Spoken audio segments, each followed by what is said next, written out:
बिस्मिल्लाहिर्रहमानिर्रहीम। अस्सलाम वालेकुम व्यूवर्स।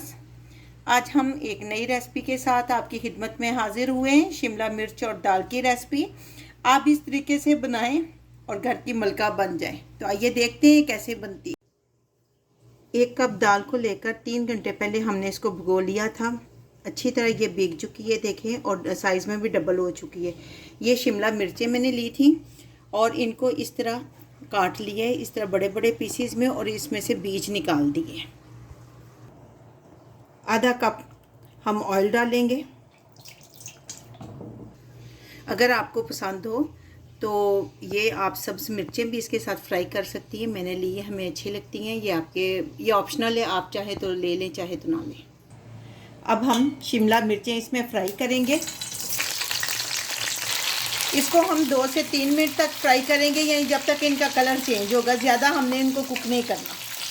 अब हम इनको निकाल लेंगे, फ्लेम को ऑफ करेंगे और इनको निकाल लेंगे।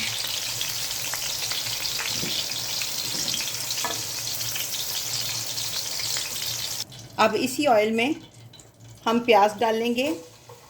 एक बड़ा प्याज लेकर मैंने उसको इस तरह काट लिया है।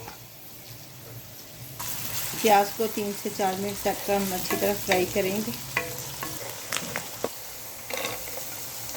गार्लिक डाल देंगे। अब हम इसमें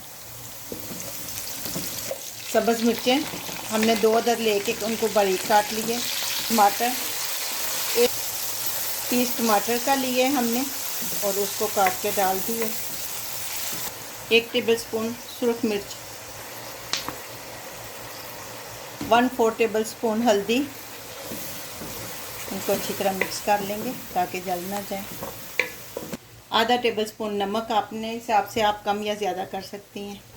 आधा टेबलस्पून ज़ीरा पाउडर, टेबलस्पून धनिया पाउडर। थोड़ा सा पानी डालेंगे ताकि मसाला जो है हमारा वो जल ना जाए। मसाला हमारा बनकर तैयार है।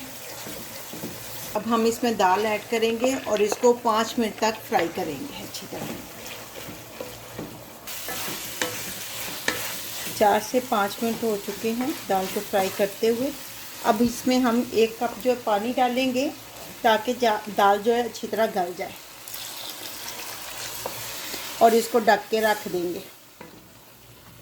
दाल में पानी आपने उतना डालना है जिससे दाल गल जाए, ज़्यादा नहीं डालना। अब हम इसको ढक देंगे और थोड़े थोड़े वक्फे के बाद इसको खोल के चम्मच चलाएंगे।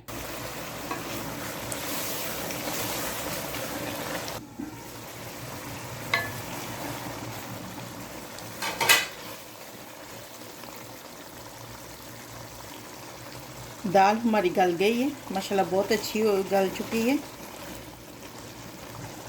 अब हम इसमें ये शिमला मिर्चें जो फ्राई की थी वो डाल देंगे। अब इसको 2 मिनट के लिए हम दम पे रखेंगे। नहीं जी, दाल और शिमला मिर्चें हमारी बनकर तैयार हैं।